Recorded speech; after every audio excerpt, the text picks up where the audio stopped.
Olá, amigos e amigas do canal do professor Daniel Coelho. Tudo bem com vocês? No programa de hoje, eu irei comentar acerca da história da educação dos negros no Brasil.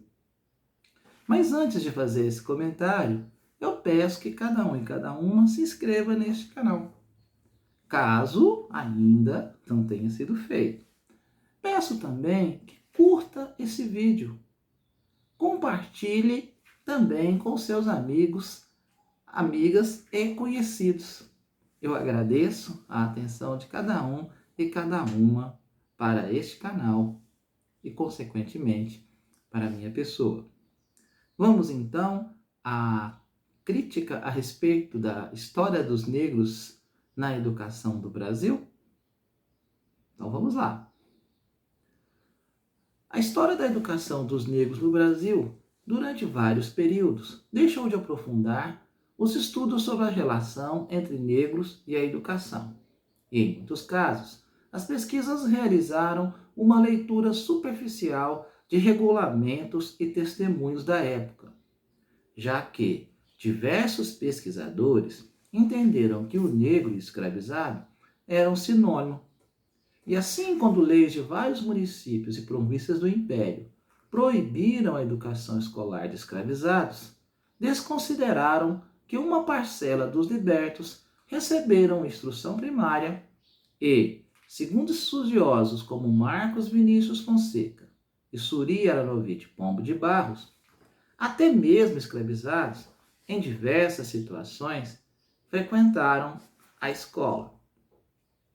O campo educacional trilhou caminhos semelhantes ao da historiografia convencional ao reduzir a condição do negro como sinônimo de escravizado e, portanto, praticamente reduzida à violência e ao arbítrio dos senhores de maneira quase que absoluta. E nesse aspecto, imperou um olhar genérico e fatalista sobre a experiência negra. A historiografia educacional, até bem recentemente, não reconhecia os pretos e pardos como sujeitos relacionados ao processo, mas novas pesquisas no campo da educação indicaram realidades históricas que ajudaram a desconstruir uns tantos equívocos praticados em relação ao assunto. Os estudos de Fonseca, relativos à educação dos afrodescendentes em Minas Gerais no século XIX, evidenciaram a presença dos pretos, seja na condição de livres, libertos ou escravizados no cenário educacional da época. Porém, é importante ressaltar que o acesso à educação desses sujeitos não era significativo em todas as províncias e regiões do país, o que não justifica a quase ausência, durante certos períodos, da discussão da temática. Corroborando com as ideias centrais de Marcos Vinícius Fonseca, Suri Aranovich Pombo de Barros ressalta as lacunas deixadas pela historiografia em relação à população afrodescendente em diversas análises históricas de caráter educacional. Assim, iniciativas como a Frente Negra, Teatro Experimental do Negro e outras ações que tinham como objetivo a educação como projeto de superação das desigualdades étnico-raciais eram, até bem pouco tempo, relativamente desconhecidas dos estudantes e professores das ciências humanas e sociais das universidades brasileiras. Nesse aspecto, a autora afirma, abre aspas, ainda que compondo um importante segmento da população brasileira e sendo objeto de pesquisas em diversas áreas das ciências humanas, a população negra, durante muito tempo, não fez parte dos sujeitos pesquisados pela história da educação. Fecha aspas. Neste momento, o objetivo dessa reflexão será o de comentar alguns capítulos do livro História dos Negros na Educação, livro organizado pela historiadora Suri Aranovich Pombo de Barros e o doutor em educação Marcos Vinícius Fonseca. A ideia é analisar alguns capítulos deste livro que possuam relação mais direta com as práticas docentes relativas ao século XIX, mas sem se esquecer totalmente do período colonial, pois um dos textos comentados está relacionado à ação de missionários na educação de pretos e pardos. O artigo de Fábio Eduardo Cressoni, melhor dizendo, intitulado Missão, Ensino e Escravidão, Pedagogia Jesuítica nas obras de João Gibense e Antonil, é esclarecedor de como se estabelecia a hierarquia social na colônia, já que era um modelo baseado em uma experiência histórica europeia anterior, chamada de estamentos.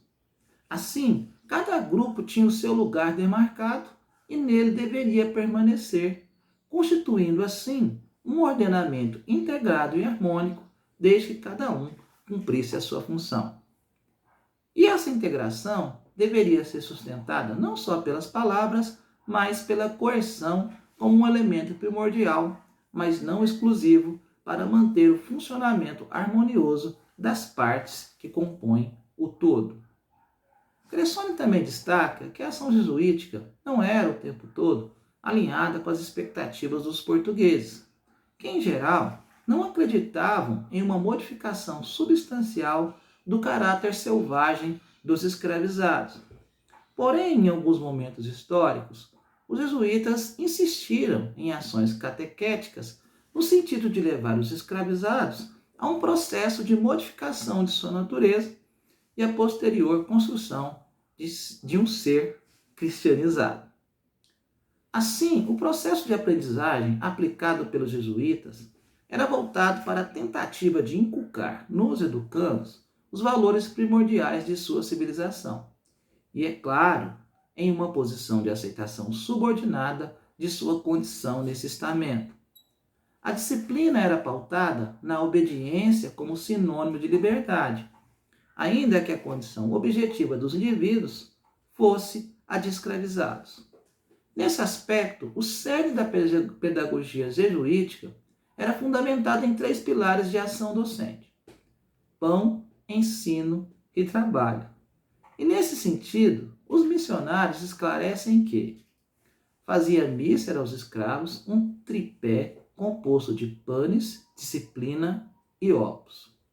Pão para garantir-lhes o sustento, ensino para disciplinar-lhes a alma e não errarem seus atos, e por fim trabalho para se tornarem humildes. O que se vê são os fundamentos de uma pedagogia alinhada ao objetivo de manter o funcionamento da sociedade com base na reprodução das hierarquias sociais.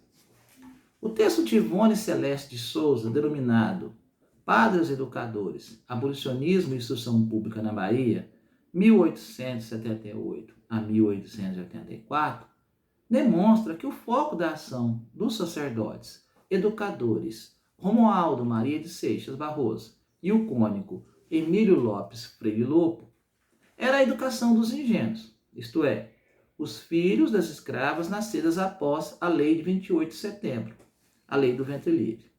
É interessante notar que uma das justificativas para tais ações era de prevenir, através da escolarização dos ingênuos, o processo de acirramento da luta racial no país, evitando, assim, repetir o exemplo dos Estados Unidos, onde a abolição da escravatura se fez por meio de uma guerra civil de proporções extremamente violentas. Além disso, Célia Maria Marinho, na obra Onda Negra, Medo Branco, analisou a apreensão causada nos senhores por meio da revolta de escravizados. E esse receio foi inspirado não somente nas experiências estadunidenses, mas também tinha como referência outros levantes ocorridos no país, como a revolta do Malês, e em outras partes da América escravocrata, como, por exemplo, o processo de independência do Haiti. Nesse sentido, a necessidade da aplicação de ações preventivas e tranquilizadoras era justificada por parte das autoridades daquele período.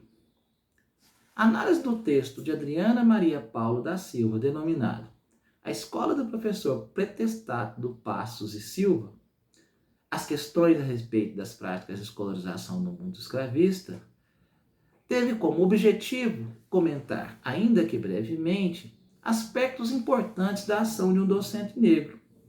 O professor Pretestato De início, é possível compreender que a experiência histórica analisada indica a complexidade da nossa formação social. A autora apresenta um retrato instigante das possibilidades utilizadas por vários afrodescendentes para acessarem aos mecanismos tradicionais de ascensão social no Império. O professor teve que pedir autorização para abrir escola, e entre as exigências legais havia a necessidade de um exame oral que deveria ser aplicado aos professores da instituição proponente, e que neste caso o mesmo não estava disposto a fazê-lo. Segundo Silva, os argumentos do professor Pretestato foram fundamentados por meio de estratégias inteligentes e eficazes, já que lograram a aprovação para que a instituição funcionasse. Atuações como a de Pretestato, isto é, a presença ativa de pretos e pardos nos espaços escolares, seja como alunos ou professores, e em outros estratos importantes da sociedade, se não eram predominantes no contexto escravocrata, também não eram incomuns naquele período. Nessa sequência, Silva identifica a presença de indivíduos oriundos de grupos marginalizados nos espaços de poder, inclusive reproduzindo a lógica escravista. Não se trata aqui de endossar a tese de que havia naquele período uma sociedade democraticamente aberta à mobilidade social, e nem a de reforçar o senso comum de que pretos e pardos seriam sujeitos tão racistas quanto os brancos nas relações de poder. O objetivo é de demonstrar um quadro de complexidade dessas relações e, é claro, evitar tanto o relativismo quanto a absolutização das análises do período. Silva finaliza sua crítica reforçando a necessidade de que se revisite a história do negro na educação, sem que se reforce os dogmatismos ideológicos travestidos de teorias científicas ou militâncias políticas que distorçam a história a fim de que ela se encaixe em seus propósitos. Nesse sentido, o diálogo e uma ação crítica são solitários no trato da questão. Na parte final dessa exposição, entendemos que é de grande pertinência o comentário acerca do texto de Alessandra Frota Martinez de Schuller, chamado Trajetórias Cruzadas e Ação Docente em Luta por Educação, André Rebouças, José do Patrocínio e Manuel Quirino. Esta análise versa sobre as trajetórias de 3 intelectuais negros relativamente pouco conhecidos no país. Através de fontes documentais históricas, a autora destacou que os 3 pensadores tiveram atuações destacadas no campo educacional e político em prol da mobilidade social da população afrodescendente, destacando as ações propositivas no campo educacional e de instrução realizada por eles. A autora sintetiza as trajetórias e experiências de André Rebouças, José do Patrocínio e Manuel Quirino, defendendo a hipótese de que, abre aspas, os autores, apesar de suas diferentes experiências de vida, tiveram seus destinos cruzados na luta política e no campo intelectual.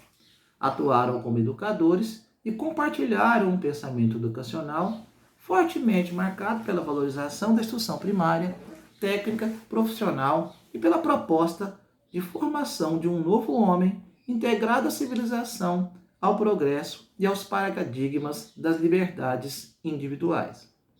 Fecha aspas.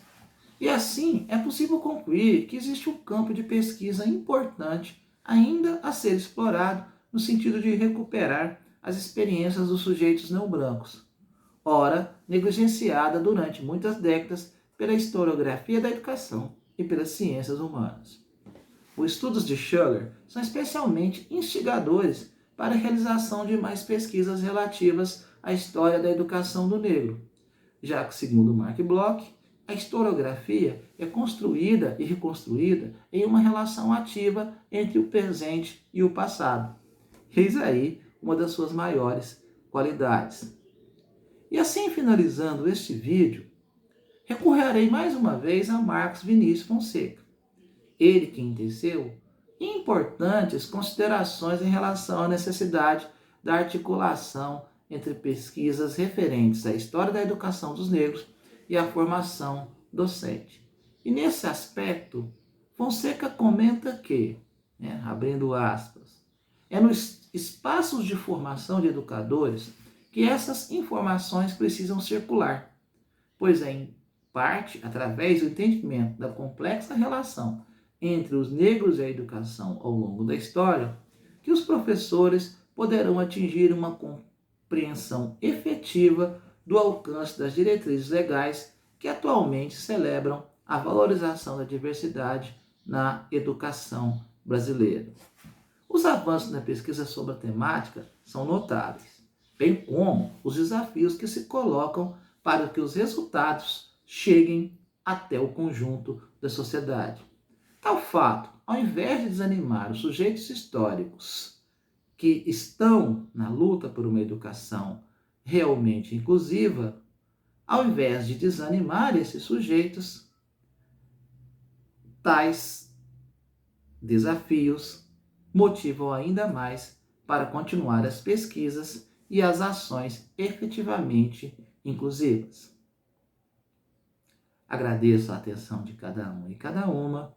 Peço novamente que se inscreva nesse canal, curta esse vídeo e compartilhe com seus amigos e conhecidos. Muito obrigado!